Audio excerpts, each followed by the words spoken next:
Imagine buying a pet snake, only for its descendants to take over an entire state. Today, Florida is fighting one of the strangest wildlife wars in history. How did a harmless-looking pet become the undisputed ruler of the Everglades? This is the unbelievable story of the Everglades Python War. Florida is famous for its beaches, theme parks, and sunshine, but hidden in the southern part of the state lies one of America's wildest places, the Everglades. This massive wetland stretches for thousands of square miles, filled with rivers of grass, thick mangrove forests, marshes, and dangerous wildlife. American alligators have ruled these swamps for thousands of years.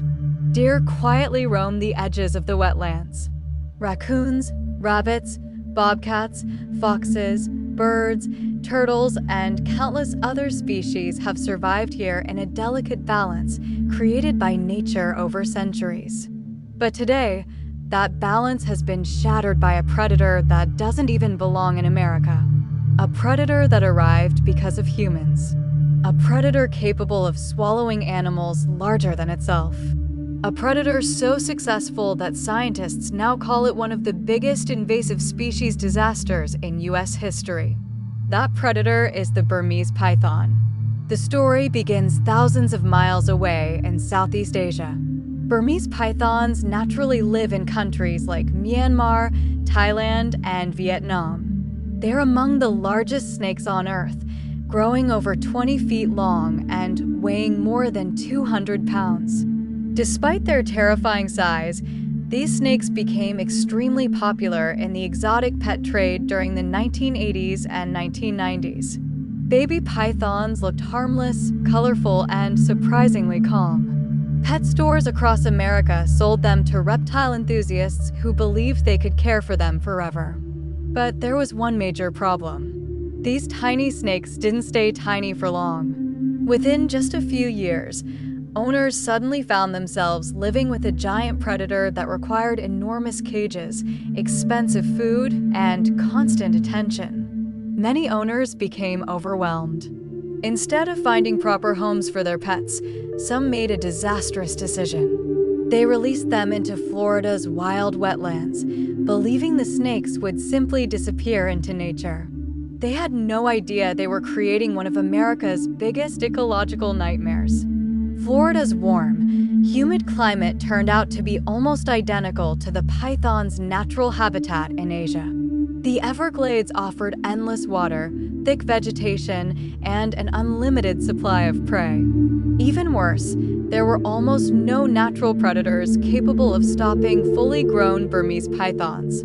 Young snakes might fall victim to birds or alligators, but adults quickly became the hunters instead of the hunted. The snakes adapted with incredible speed. Females could lay between 50 and 100 eggs at once, and many of those babies survived. Every year, the population grew larger. Scientists didn't immediately realize how serious the problem had become because pythons are masters of camouflage. Their brown and black patterns blend perfectly into muddy water, dead leaves, and tall grass. Even trained professionals can walk only a few feet away from a massive python without noticing it. Then came the shocking discoveries. Rangers began finding deer with enormous bulges inside giant snakes.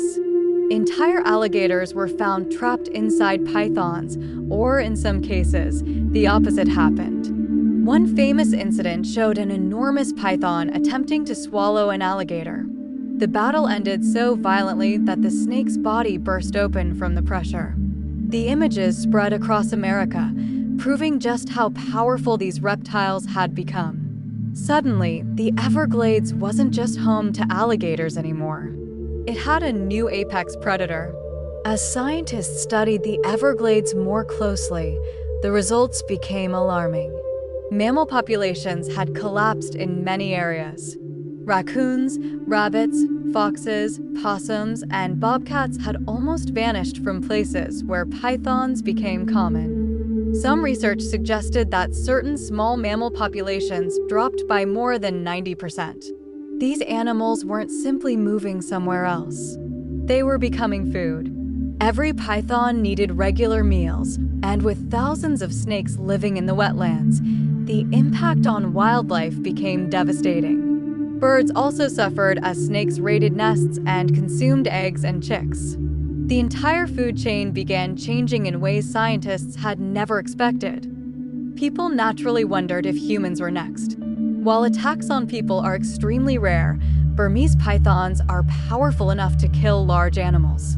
They don't use venom. Instead, they wrap around their prey and squeeze tighter every time the victim exhales until breathing becomes impossible. Then they swallow the prey whole, sometimes taking days to finish a single meal and weeks to digest it. Because of their size, strength, and ability to hide almost anywhere, wildlife officials strongly warn people never to approach or handle wild pythons themselves. By the early 2000s, Florida realized the invasion had become impossible to ignore. Wildlife agencies launched massive efforts to track and remove the snakes. Professional hunters, researchers, volunteers, and conservation officers began searching the swamps day and night. But finding a python is like searching for a moving tree branch inside millions of acres of wilderness. The snakes can remain completely still for hours, disappearing into vegetation. Some spend most of their lives underwater or hidden beneath thick plants. Every successful capture often required hours of exhausting work under Florida's intense heat, surrounded by mosquitoes, deep mud, and dangerous wildlife. To encourage more people to help, Florida introduced annual competitions known as the Python Challenge. Hunters from across America traveled to the Everglades hoping to remove as many invasive snakes as possible. Before entering, participants received training on safety, snake identification, and humane capture techniques. During the challenge, teams hike through remote wetlands, often walking miles through waist-deep water while scanning every patch of grass.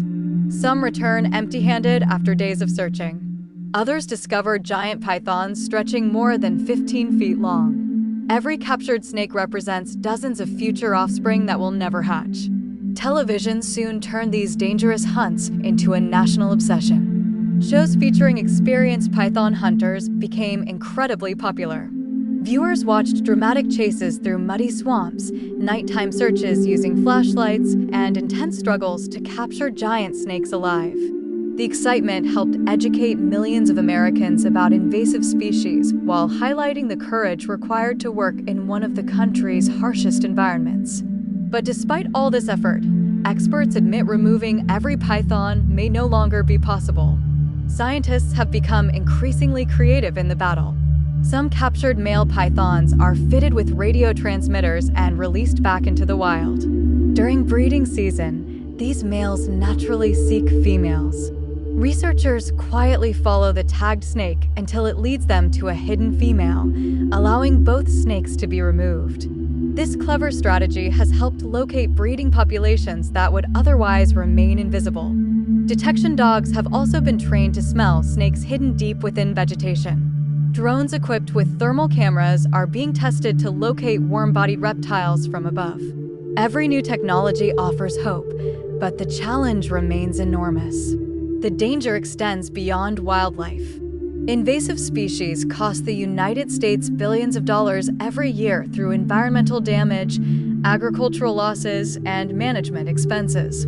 The Everglades python invasion has become a global example of how a single human decision can transform an entire ecosystem. What began as abandoned pets eventually reshaped one of North America's most unique natural environments.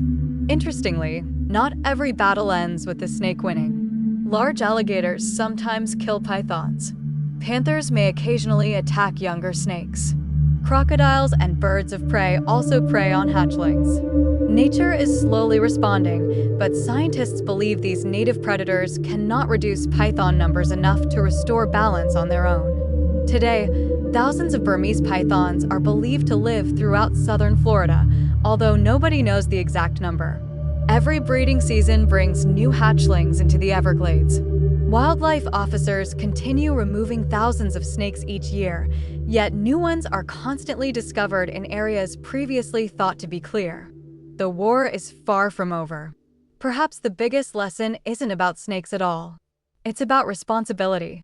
One person's decision to release an unwanted pet into the wild can create consequences lasting generations. Ecosystems are incredibly complex, and once an invasive predator establishes itself, reversing the damage becomes extraordinarily difficult. The Everglades Python War serves as a warning to the entire world that protecting nature doesn't only mean saving endangered animals, it also means preventing dangerous species from being introduced in the first place. Today, as the sun sets over Florida's endless wetlands, the battle continues. Somewhere beneath the tall grass, a giant python silently waits for its next meal while wildlife officers prepare for another dangerous search. It's a modern wildlife war unlike any other, where humans are racing against time to save one of America's greatest natural treasures. The question is no longer whether the pythons can survive in Florida. They already have. The real question is whether Florida can ever fully reclaim the Everglades from the predator humans accidentally unleashed.